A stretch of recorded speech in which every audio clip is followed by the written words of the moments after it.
Hey guys, welcome back. In this video, I'm going to be showing you how to turn on low power mode on iPhone. To turn on low power mode on iPhone, no, this is going to, maybe you are running out of battery.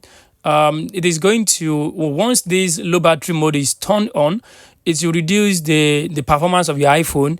By doing this, it will allow your battery to last without having too much running underground.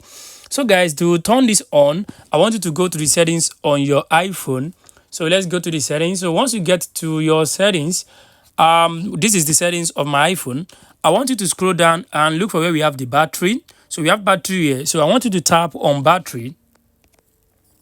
So once you tap on battery, if you check the top here, you are going to see low power mode.